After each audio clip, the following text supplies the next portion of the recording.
कि आप आपके बाइबल साथ में लेके आए हैं।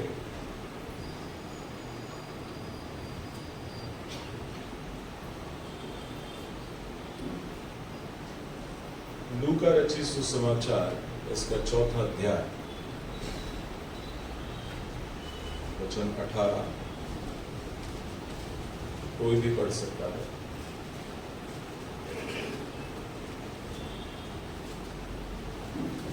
परमेश्वराचा आत्मा माझ्यावर आला आहे, कारण जिना सुवार्ता सांगण्यास, भग्न हृदयी जनास बरे करण्यास त्याने मला अभिषेक केला। त्याने मला पाठवले आहे ते अशासाठी की धरून नेलेल्यांची सुटका व आंधळ्यांना पुन्हा दृष्टीचा लाभ याची घोषणा करावी। खेचले जात आहेत त्यांना सोडून पाठवावे। आइए अपने सर को झुका के और आंखें बंद करके दुआ मांगेंगे। धन्यवाद देते परमेश्वर आज के इस वक्त के लिए, जो वक्त आपने दिखाया ताकि हम सब मिलकर आपके नाम की हमद सना करने पाए। मैं नहीं बल्कि आपकी आत्मा आपके लोगों से उनके जरूरत के अनुसार बात करे। ये सब कुछ हम आपके बेटे खुदावंद यीशु मसीह के नाम से मांगते सुनौती कबूल कर, आमीन। परमेश्वर का धन्यवाद हो आज के इस सुबह की वक्त के लिए। जो गद्यांश आज हमने पढ़ा है ये नए नियम का एक गद्यांश है, और आज मैं आपसे पुराने नियम से बात करना चाहूँगा। और मैं एक सवाल आपसे पूछूंगा एक मसीह होने के नाते इसके शुरुआत में ही, कि क्या आप परमेश्वर के अभिषिक्त है? Are you the anointed of God? क्या आप परमेश्वर के अभिषिक्त है? एक मसीह होने के नाते are you anointed of God? क्या आप परमेश्वर के अभिषिक्त है? आज का ये सवाल है। अभिषेक जो है पुराने नियम में इसकी व्याख्या अलग है और नए नियम में अभिषेक की व्याख्या अलग है। आज मैं दो व्यक्तियों के बारे में बात करने वाला हूं जो परमेश्वर के अभिषिक्त थे, पर दोनों में थोड़ा बहुत फर्क है और उन्हीं दोनों के जीवन से आज हम सीखने वाले हैं। तो कृपया करके आप मेरे साथ निकालिए पहला शमूएल उसका 9 अध्याय वचन 15।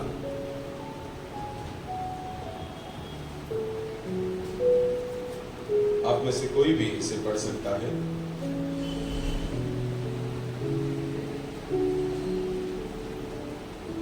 पहला शमूएल उसका 9 अध्याय वचन 15।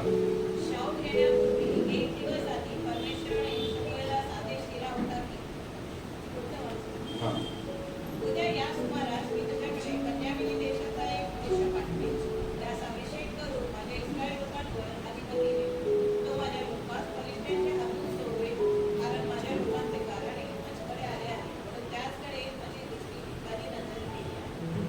परमेश्वर करे इन वचनों को हम सब के लिए आशीष का कारण बनाए।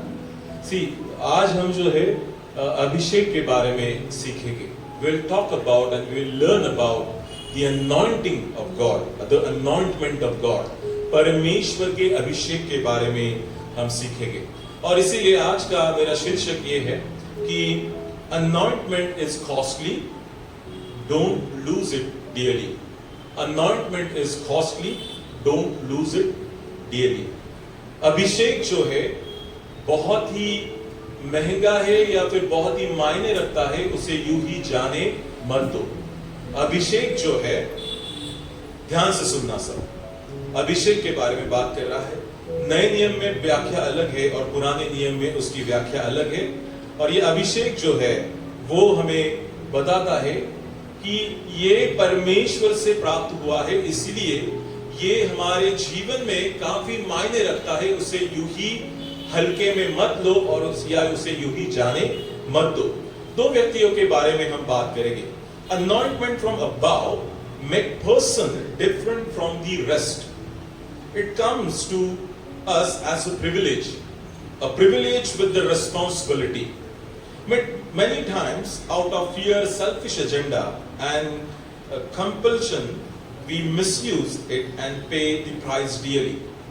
अब अभिषेक जो है परमेश्वर के पास से प्राप्त होने वाली एक बात है। ध्यान से सुनना, अभिषेक जो है परमेश्वर से प्राप्त होने वाली एक ऐसी बात है जो किसी विशिष्ट मकसद के लिए दी जाती है। सुन रहे हैं मेरी बात आप?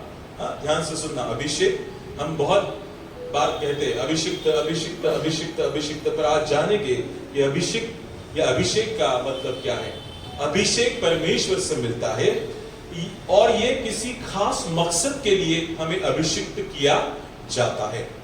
पर कई बार ऐसा होता है कि हमें परमेश्वर से तो अभिषेक मिलता है, पर जाने अनजाने में हम इस अभिषेक का उपयोग गलत रीति से करना शुरू कर देते हैं।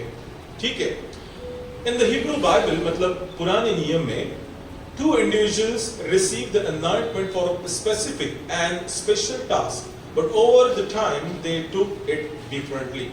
पुराने नियम में अभिषिक्त दो व्यक्तियों को दिया गया था, पर कुछ अरसे बाद उन्होंने जो है उसको अलग रीति से लेना शुरू किया था। जो उसका खास मकसद था उसको शायद वो भूल गए। The first person come from the east, very least family and the least tribe. He received it unexpectedly. मैं उस भविष्यद्वक्ता के बारे में बात कर रहा हूं जिसका नाम है, क्या है नाम? शौल, है कि नहीं? शौल जो है बिन्यामीन वंश का सबसे जो छोटा वंश है उसमें से आया हुआ एक व्यक्ति था। अब परमेश्वर ने ऐसा कहा कि शमूएल को कहा कि तू जा, मैंने उसको अपने प्रजा के लिए रखा है। आप निकालिए मेरे साथ पहला शमूएल उसका 9 अध्याय और उसका 15 वचन, जो अभी शायद हमने पढ़ा है। पहला शमूएल उसका 9 अध्याय और उसका 15 वचन अगर हम देखते हैं तो वहां पर इस तौर से लिखा हुआ है, शाऊल के आने से एक दिन पहले यहोवा ने शमूएल को कहा, शमूएल को यह चिता रखा था, कल इसी समय मैं तेरे पास बिन्यामीन के देश से एक पुरुष भेजूंगा, उसी को तू मेरी इजरायली प्रजा के ऊपर प्रधान होने के लिए अभिषेक करना, और वह मेरी प्रजा को पलिश्तियों के हाथ से छुड़ाएगा, क्योंकि मैंने अपनी प्रजा पर कृपा दृष्टि की है, इसीलिए कि उनकी चिल्लाहट मेरे पास पहुंची है। अब जानते हैं, ध्यान से सुनना, अब जानते हैं इजराइल को राजा नहीं था, बाकी छोटे छोटे राज्यों को अपने अपने राजा थे। इन्होंने दोहार लगाई कि हमें भी राजा चाहिए, और फिर यहोवा परमेश्वर ने शमूएल से कहा, देख बिन्यामीन से एक व्यक्ति आएगा और उसे तू इजराइल के ऊपर प्रधान बनाना, या फिर आगे जाके वही उसका राजा बनेगा। तो ये व्यक्ति जो है परमेश्वर की ओर से अभिषिक्त किया हुआ, और परमेश्वर की ओर से उसे उस काम के लिए नियुक्त किया गया था। उसी का 10वां अध्याय, पहला शमूएल 10वां अध्याय पहला वचन में अगर हम देखते तो लिखा है, तब शमूएल ने एक कुप्पी तेल लाकर उसके सिर पर उंडेला और उसे छू कर कहा, क्या इसका कारण यह नहीं कि यहोवा ने अपने निज भाग के ऊपर प्रधान होने को तेरा अभिषेक किया है। हम यहां पे देखते हैं सबसे पहला व्यक्ति जो है सौल है, जो बिन्यामीन कुल से आता है या बिन्यामीन उस देश से आता है, और लगभग सबसे छोटे से जगह से आता है, छोटा सा ट्राइब है, और इसके बावजूद भी अनएक्सपेक्टेडली परमेश्वर उसको चुनता है उसके कार्य के लिए, उसे अभिषिक्त करता है, और शाऊल जाके उसको तेल डाल के उसके ऊपर उसे क्या करता है?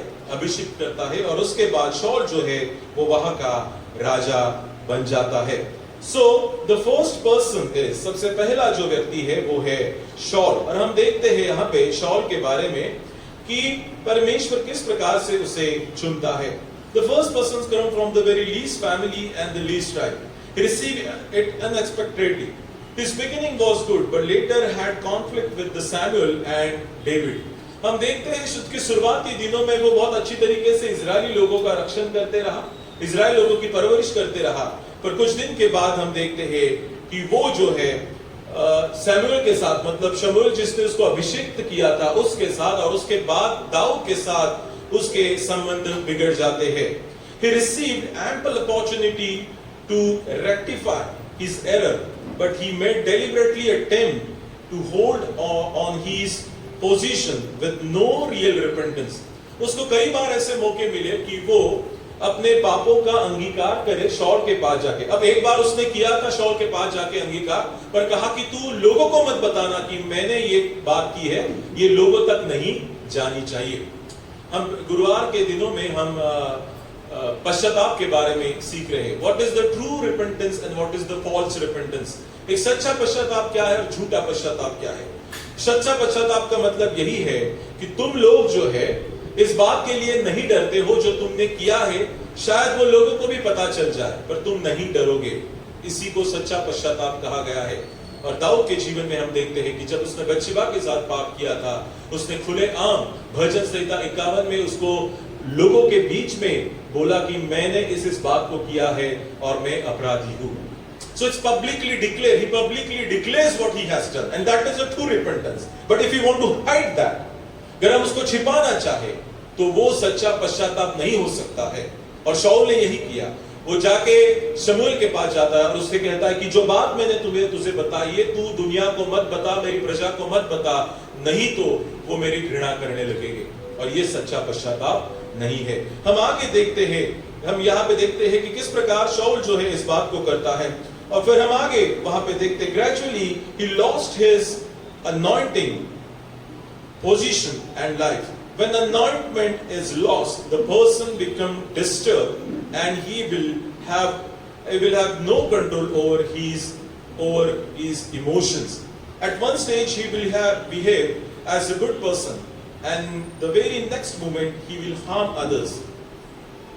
एक बार आपके जीवन में वो अभिषिक्त चला जाए तो शायद आपका जीवन वैसा नहीं होगा। इसीलिए मेरा पहला बिंदु है, losing anointment results in disturbed life. तुम जब अभिषेक को खो दोगे तो तुम्हारे जीवन जो है तितर बितर हो जाएगा, या फिर आपका जीवन जो है डिस्टर्ब हो जाएगा। वापस एक बार, अभिषेक आपको खास मकसद से खास काम के लिए दिया गया है। अब शाऊल को क्यों दिया गया था? क्योंकि इजरायली लोग यहां से दुहाई दे रहे थे, बोल रहे थे कि हमें क्या चाहिए? राजा चाहिए। अब इनके लिए छुड़ाने वाला कोई तो होना चाहिए। इसलिए परमेश्वर ने शाऊल को नियुक्त किया, इसको अनॉइंट किया। क्या किया? उसको अभिषेक किया, ताकि वो इजरायली लोगों का रक्षण करे, दूसरे जो राज्य है उनसे बचाने के लिए, संरक्षण के लिए खास मकसद दिया गया था। किसको? शाऊल को खास मकसद दिया गया। कुछ दिन के बाद शाऊल जो है अपना उसको जो लक्ष्य दिया गया था, जिस बात के लिए उसको अभिषिक्त किया गया था, वो उससे हट जाता है। और हम देखते हैं कि वो एक बार ऐसी भी आती है कि वो शमूएल को मारने की भी इच्छा रखता है। दाऊद के तो वो पीछे ही पड़ जाता है कि कब उसको मार दे।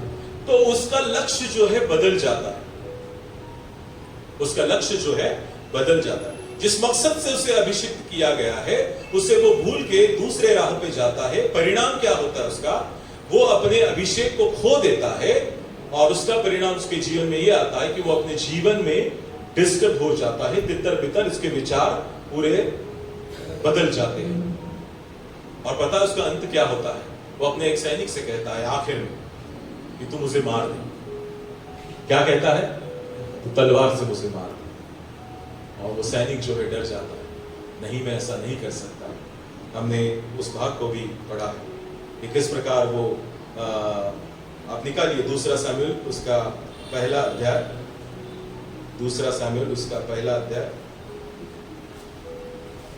और 14 से लेके 16 तक। दूसरा शमूएल पहला अध्याय 14 से लेके 16 तक।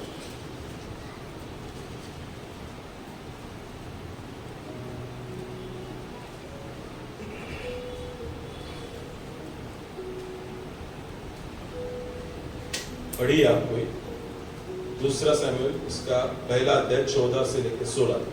इसलिए दाऊद ने उससे कहा, तू यहोवा के अभिषेक को नाश करने के लिए हाथ बढ़ाने से क्यों नहीं डरा?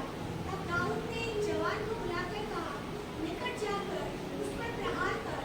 तब उसने उसे ऐसा मारा कि वह मर गया। और दाऊद ने उससे कहा, तेरा खून तेरे ही सिर पर पड़ेगा, क्योंकि तूने यह कहकर कि मैं ही यहोवा के अभिषेक को मार डाला, अपने मुंह से अपने ही विरुद्ध साक्षी दी। और एक भाग पढ़ूंगा मैं, पहला शमूएल 31 अध्याय वचन 2। पलिश्ती शाऊल और उसके पुत्र के पीछे लगे रहे, और पलिश्तियों ने शाऊल के पुत्र योनातान, अबीनादाब और मलकिश को मार डाला। शाऊल के साथ घमासान युद्ध हो रहा था, और धनुर्धारियों ने उसे जा लिया, और वह उसके कारण अत्यंत व्याकुल हो गया। तब शाऊल ने अपने हथियार ढाने वाले से कहा, ध्यान से सुनना, अपनी तलवार खींचकर मुझे भोग दे, ऐसा न हो कि वे खतना रहित लोग आकर मुझे भोग दे और मेरी ठट्टा करे। परंतु उसके हथियार ढाने वाले ने अत्यंत भय खाकर ऐसा करने से इनकार किया। तब शाऊल ने अपनी तलवार खड़ी करके उस पर गिर पड़ा। यह देखकर कि शाऊल मर गया, उसका हथियार ढाने वाले ने भी तलवार पर आप गिरकर उसके साथ मर गया। शाऊल का अंत ऐसे होता है कि वो खुद ही अपने आप के हाथ से अपने आप को मार डालता है, और उसका पीस ऑफ माइंड जो है, उसके मन की जो शांति है, उसके हृदय की शांति है, एक बार उसका अभिषेक चला जाता है तो उसका मन की शांति जो है वो भी चली जाती है। हम इस बात को भी भली भांति जानते हैं कि जब उसके ऊपर वो शैतानी आत्मा आती थी तो दाऊद वहां पे आता था और 10 तारे वाले उस तंबोरे को बजाता था, और तब वो दुष्ट आत्माएं वहां से भाग जाती थी। तो परमेश्वर ने इस व्यक्ति को, शौल को, एक विशिष्ट काम के लिए अभिषिक्त किया था, पर कुछ दिन के बाद वो अपने काम से हट गया। परिणाम ये हो गया कि वो अपने जीवन में बहुत ही डिस्टर्ब हो गया, और यहां तक हो गया कि उसने खुद से अपनी जान खुद के हाथों से ले ली है।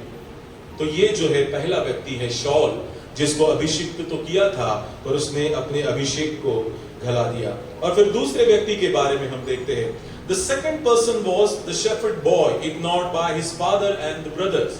हम जानते हैं कि परमेश्वर ने शमूएल से कहा कि तू बतलहम में जाके यिशै नाम का एक व्यक्ति है, उसके एक पुत्र को तू क्या करना, अभिषिक्त करना। अब शमूएल जब यिशै के पास जाता है तो कहता है तेरा एक पुत्र है जिसका इजराइल के राजा होने के लिए अभिषेक करना है। तो वो कहता है कि उसके सारे ढट्टे कट्टे बच्चों को दिखाता है, युवाओं को दिखाता है। वो कहता है कि ये नहीं है।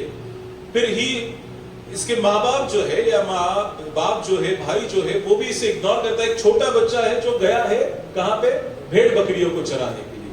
जब वो आता है तो शमूएल जो है उसका अभिषेक करता है, और वही आगे जाके इजराइल का राजा बन जाता है। और इसका आपको रेफरेंस भी पता है कि किस प्रकार परमेश्वर के वचन में लिखा है कि उसका वहां पे अभिषेक होता है। So the second person is a shepherd boy ignored by his father and brother. He received anointment and realized the worth of it. He committed a grievous sin and realized danger of losing the anointment. When Nathan confirmed him, he accepted his mistake. The level of sin confessed, Hebrew words for sin is and repentance can be seen in the prayer of David in Psalms 51. हम देखते हैं कि ये परमेश्वर का अभिषिक्त तो है, पर इससे गलती हो जाती है, और ये गलती को आप जानते हैं क्या होता है। सच्चा पश्चाताप क्या है? जब गलती होगी तो आप उसको परमेश्वर के सन्मुख बोलने के लिए, और जब वक्त आता है तो लोगों के सामने भी अपने गलती को मानने के लिए पीछे नहीं हटोगे। वो होता है सच्चा पश्चाताप। दाऊद ने पश्चाताप किया और उसने लोगों के सामने इस बात को इकरार किया कि हाँ, मुझसे गलती हो गई है, जो भजन संहिता 51 में कही गई है। शौल रिपेंट करता है, किसके पास जाके? शमूएल के पास। वो कहता है कि किसी को मत बताना, सिर्फ तेरे तक ही रहना कि मैंने ये पाप किया है जिससे सच्चा पश्चाताप नहीं कहा जा सकता है। और फिर हम देखते हैं in David's life journey, he confronted opposition, obstacles and opportunities. The two main opposition were from his leader Saul and his son Absalom. Saul tried to kill David many times. David received many challenges to kill Saul, chances to kill Saul. David decided not to touch the anointed, for he knows that the anointment comes from above. Since it is from above, God will make guard over his life. हम देखते हैं कि अभी दाऊद के जीवन में देखें, दाऊद के जीवन से देखेंगे। पहला अभिषिक्त कौन था? सॉल था, और उसके जीवन का परिणाम क्या हो गया वो भी आपने देखा, जब परमेश्वर का अभिषेक उससे निकल गया। और दूसरा व्यक्ति है दाऊद, जिसको शमूएल ने ही क्या किया था? अभिषेक किया था। अब कई बार शाऊल ने मौका ढूंढा कि इसको मार डाले, और कई बार वो उसकी कोशिश कर रहा था। दाऊद को भी कई बार ऐसे मौके मिले कि वो शाऊल को मार डाले, पर दाऊद ने ऐसा कभी नहीं किया कि वो शाऊल को मार डाले। क्यों जानते हैं आप? क्योंकि दाऊद जानता था ये परमेश्वर का अभिषिक्त व्यक्ति है, परमेश्वर जरूर उसको संभालने वाला है। सुन रहे मेरी बात को आप? सुन रहे मेरी बात को आप? इसलिए दूसरा पॉइंट है, realisation the worth of anointment results in holy and responsible life. जब आपको जो अभिषेक दिया गया है या आपको अभिषिक्त किया गया है, उसकी अहमियत को जब आप समझोगे, तब उसका परिणाम आपके जीवन में यह होगा कि आपका जीवन पवित्र और जिम्मेदारियों से भरा हुआ होगा। दूसरा बिंदु है, जब आप आपके अभिषेक को पहचानोगे या उसको मानोगे कि मैं एक अभिषिक्त हूं, तो इसका परिणाम यह होगा आपके जीवन में कि आपका जीवन पवित्र और एक जिम्मेदारियों से भरा हुआ एक जीवन होगा। दाऊद के जीवन में भी वही दिखते हैं। उसने देखा कि शाऊल जो है वो मरने वाला है, और हम देखते हैं कि एक बात और अच्छी वहां पे लिखी है कि जब उसने देखा कि शाऊल, एक व्यक्ति आता है उसको कहता है कि शाऊल जो है वो अपने ही लोगों के द्वारा मारा गया या वो अपने आप से ही मारा गया। तो दाऊद जो है खुशियां नहीं मनाता है। हेलो, जब परमेश्वर का अभिषिक्त जो उसको इतनी दिन तकलीफ दे रहा है, जब उसको समझता है कि मर गया है, तो वो खुश नहीं होता है। अब ध्यान से सुनना, ध्यान से सुनना। ऐसे हमारे जीवन में बहुत सारे व्यक्ति होंगे जिसकी हम घृणा करते हैं और इच्छा रखते हैं ये कब मर जाए। हेलो, खरं बोलते की खोटं बोलते? मनात ईर्ष्या असते ना, किती वाईट आहे, का मरत नाही हा व्यक्ती, क्यों नहीं मरता है? ऐसी मन में हम इच्छा रखते हैं ना, और जब वो सामने आएगा तो और घृणा बढ़ जाती है। जब उसको देखोगे तो और घृणा बढ़ जाती है। अब एक बार दाऊद के पास थे, दाऊद इजराइल का राजा है और शाऊल भी वहां पे है, जो दोनों एक साथ रहे हैं। जब कभी भी ये शाऊल उसको मारने को देखता है, दाऊद अपनी जान को बचा के भागता है। उसके मन में भी आया होगा कभी, पर ये बात तो भली बात ही जानता है, मैं कितना भी घृणा करूं इससे, पर मैं इसकी मौत पर कभी हंसूंगा नहीं या खुशियां नहीं मनाऊंगा, क्योंकि ये कौन है? परमेश्वर का अभिषिक्त है। He is the anointed of God, और मैं खुश नहीं होगा उससे। बहुत दुख मनाता है जिस दिन सॉल मर जाता है। यही है अभिषिक्त व्यक्ति की पहचान, जो दूसरों के दुख में खुशियां नहीं मनाते। समझ रहे मेरी बात को? आप समजते? तुम्हाला एखाद्या व्यक्तीचं वाईट होत असेल हे बघून ज्याला आनंद होतो किंवा होत नाही, तो व्यक्ती खरा कोण आहे? अभिषिक्त आहे। त्याला माहिती है कि हा देवाचा व्यक्ती आहे। इसीलिए मैंने सबसे पहला सवाल पूछा, are you the anointed of God? क्या आप परमेश्वर के अभिषिक्त है?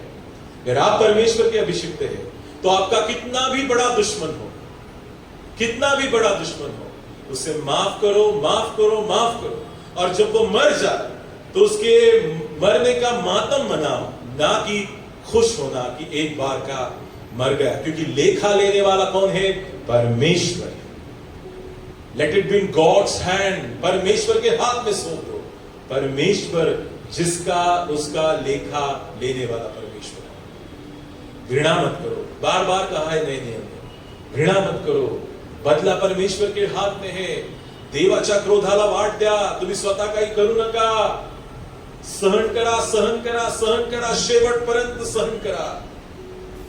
दाऊद जो है आखिर तक सहन कर रहा था, और जब उसको ये मैसेज आया, एक संदेशवाहक उसके पास आया, और जब वो कहता है कि वो मर गया है तब वो उसे उसके लिए क्या करता है, दुख मनाता है।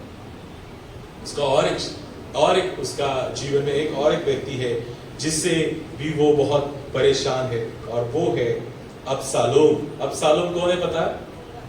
कौन है? उसका बेटा। हाँ, उसके बारे में भी सुनना, अबशालोम के बारे में भी हम सुनेंगे। See, he realized that the anointment was from above. और फिर हम आगे देखते हैं। It is quite interesting to know that doubling act by the son and father. Absalom took the piece of advice to remove David. हम देखते हैं दूसरे शमूएल अध्याय 17 1 से 4 में, 17 अध्याय 5 से लेके 14 में, कि अबशालोम जो है अपने राजा दाऊद जो है उसके जो सबसे करीबी लोग थे उनसे सलाह मशवरा करता है कि कैसे दाऊद को मारा जाए। किससे सलाह मशवरा करता है? अपने ही बाप के सलाहकारों से, कि मेरे बाप को कैसे मारा जाए। And when Absalom had unexpectedly death, here was his pride, and the very hair struck him, leading to death. Two individuals come to report David. In the cases, David's question to them was, "Is the young man Absalom safe?" जो संदेश देने उसे आता है उसको कहते हैं कि एक जवान अबशालोम जो है, क्या वो ठीक है? कौन है वो? उसका बेटा दाऊद का बेटा जो है अबशालोम, वो अपने बाप को मारने के लिए कई मौके देख रहा था। और एक बार दाऊद ने पागल होने की एक्टिंग भी की थी उसके सामने, कि मैं पागल हो गया, बचने के लिए। तो कई बार जो है अबशालोम अपने बाप को मारना चाहता था। और इसीलिए एक भजन है, आप जानते हैं, भजन संहिता 62, उसमें लिखा है कि तुम एक व्यक्ति, एक पुरुष के ऊपर कब तक धावा करते रहोगे? वो तो झुकी हुई भीम के समान और गिरते हुए बाड़े के समान है। वो तो मुंह से आशीष देते हैं पर मन से कोसते हैं, लिखा है। मराठीमध्ये लिहिले, एकट्या पुरुषाला मारण्याकरता तुम्ही त्याच्यावर पोटवर धावा करून या, तो झुकलेला भिंतीसारखा आणि कोसळलेला कोंबडासारखा आहे। तुम्ही तोंडाने आशीर्वाद देता परंतु मनाने श्राप देता। वो अपने बेटे के लिए, जो बेटे ने उसके जीवन किया है, उसको देखते हुए ये भजन लिखता है, भजन 62, और लिखता है, तू मुंह से तो आशीष देता है, नहीं है? बाप को देखते हुए वो शायद ऊपरी तौर से करता होगा कि पापा आप कितने अच्छे हैं, और जब मिलता होगा तो उनको गले लगाता होगा, पर बाप भली भांति जानता है कि ये मेरी मरने की राह देख रहा है, और ये अलग अलग षड्यंत्र रच रहा है कि मैं कब मर जाऊंगा। और इसीलिए कहता है, तू मुंह से तो आशीष देता है मुझे, पर मन से कोसता है। तो पता है, इसके बावजूद भी जो अभिषिक्त है उसको कैसा पहचानोगे? उसका बेटा खुद जब उसको मारने की बहुत सारी राह देख रहा था, या बहुत सारे मौके देख रहा था, जब उसको खबर आई कि अबशालोम को अपने ही लोगों ने मार दिया है, तो लिखा है, वो बार बार पूछता है युद्ध के लोगों को, क्या अबशालोम ठीक है? क्या अबशालोम ठीक है? क्या अबशालोम ठीक है? और जब उसको पता चलता है कि वो मर गया है, तब वो रोने लगता है, और वो गिड़गिड़ा के और रोता है कि अबशालोम इस दुनिया से जो है रुखसत हो गया है। और वो कहता है, अगर हम देखते दूसरा शमूएल उसका 18-33 वचन में, O my son Absalom, my son Absalom, if only I had died instead of you, O Absalom, my son. मैं अगर तेरे जगह पे मर जाता तो अच्छा होता, अबशालोम तू जिंदा होता, अबशालोम तू जिंदा होता। एक अभिषिक्त कभी नहीं चाहता कि उसके दुश्मन की भी ऐसी मौत हो, या उसके दुश्मन की मौत के ऊपर वो कभी फक्र नहीं मनाता है, आनंद नहीं करता है। दाऊद के जीवन में वो अनॉइंटिंग आखिर तक बने रहा, बीच में गया था। अनॉइंटिंग जाता है, पता है आपको? हेलो, ऐकताय तुम्ही सगळे? अभिषेक येतो आणि जातो, पण अभिषेक आता है और वापस जाता है। कैसा पता चलता है? दाऊद ने जब पाप किया तो भजन संहिता 51 में लिखा है कि मैं ऐसा महसूस कर रहा हूं कि वो आत्मा मुझसे तूने ले लिया है, वो मुझे वापस दे दे, give it back to me. त्याला अनुभव येतोय, तो देवाचा आत्मा काढून घेतल्याचा अनुभव येतोय। हेलो, परमेश्वर के, अगर आप कहते हैं कि मैं परमेश्वर का अभिषिक्त हूं, जिस दिन अभिषेक आपसे चला जाएगा, उस दिन आपको खास तौर से पता चल जाएगा कि आपसे वो अभिषेक चला गया है। And you will realise that, because आज तक आप उस अभिषेक को लेके जी रहे थे।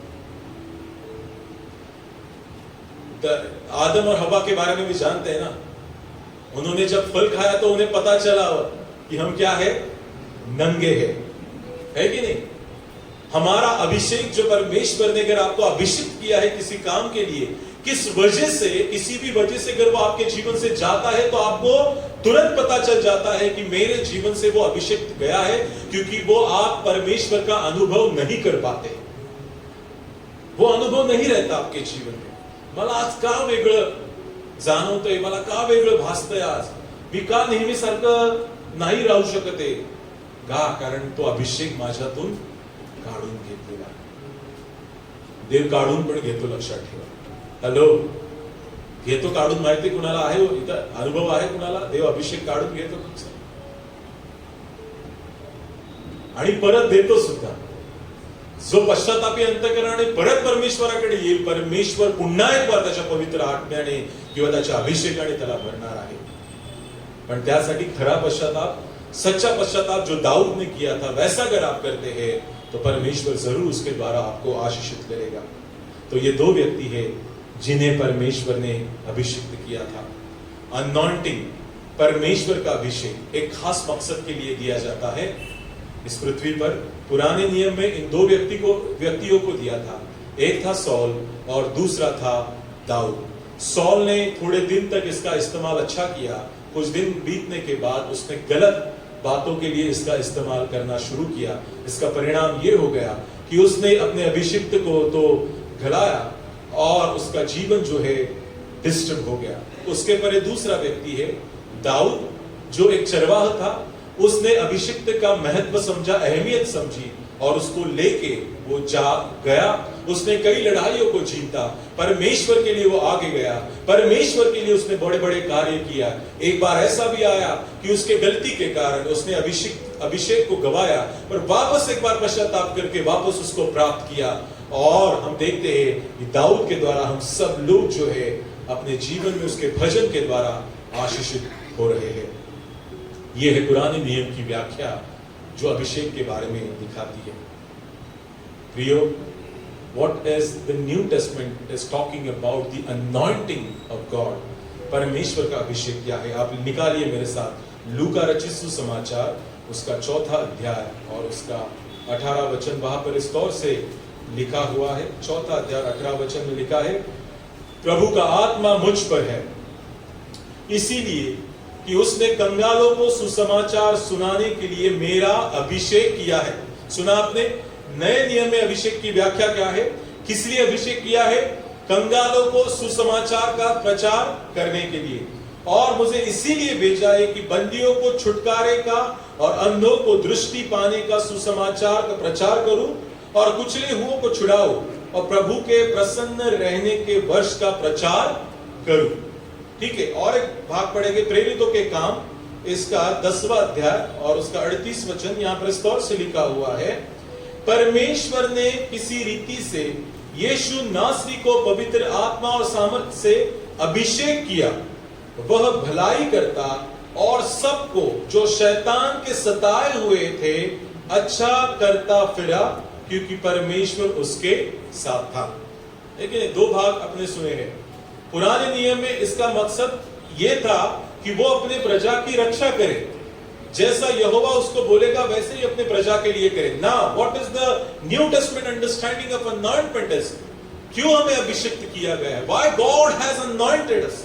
क्यों परमेश्वर ने अभिषिक्त किया है? तो उसका उत्तर यहां पे है, ताकि हम भी भलाई करें और जो लोग शैतान के बंधे हुए हैं, सताए हुए, उन्हें छुड़ाए, हम छुटकारा दे, लोगों को चंगा करें। इसीलिए हमें अभिषेक किया गया है। आज हमारे पास ऐसा टास्क नहीं है कि हम धर्म के नाम से जो है उन तलवार को लेके धर्म के रक्षक बन जाए। No, we do not want that and we will not do that. हम नहीं करेंगे ऐसी बात। वो पुराने नियम में हो गया, हो चुका है। Now we are the church of New Testament. हम नए नए नियम की कलीसिया है और नए नियम की कलीसिया का यही उदाहरण है, यही टीचिंग है कि हमें अभिषिक्त किया गया है ताकि जो बंदी है, जो अपने अंधकार भरे हुए जीवन में जकड़े हुए हैं, उन्हें छुटकारा दे। यीशु मसीह के नाम से सुसमाचार का प्रचार करे, लोगों को परमेश्वर के बारे में बताए, बंदियों को छुड़ा, लिखा है भला करे, अच्छा करे और शैतान के मार्ग में जो लोग हैं उन्हें वहां से लेके आए। The very task of the New Testament anointment is to deliverance, to give deliverance to the people. है कि नहीं? नए नियम की क्या कलीसिया कहती है कि तुम क्या करो, लोगों को परमेश्वर के सुसमाचार का प्रचार करो। हमें रक्षा अभी वो काम नहीं दिया गया है जो सौल को दिया था और दाऊद को दिया था। नो, नहीं, वो जमाना बीत गया। अब हमारे पास क्या काम है? What is the task that God has given to you? जाणी संपूर्ण सृष्टीला सुवार्तेची घोषणा करा, त्याला पिता, पुत्र आणि पवित्र आत्मा याच्या नावाने बाप्तिस्मा द्या, देवाच्या नावाची सुवार्ता करा। हीच फक्त सेवा आम्हाला इथून पुढे दिलेली आहे। क्यों परमेश्वर ने अभिषिक्त किया है?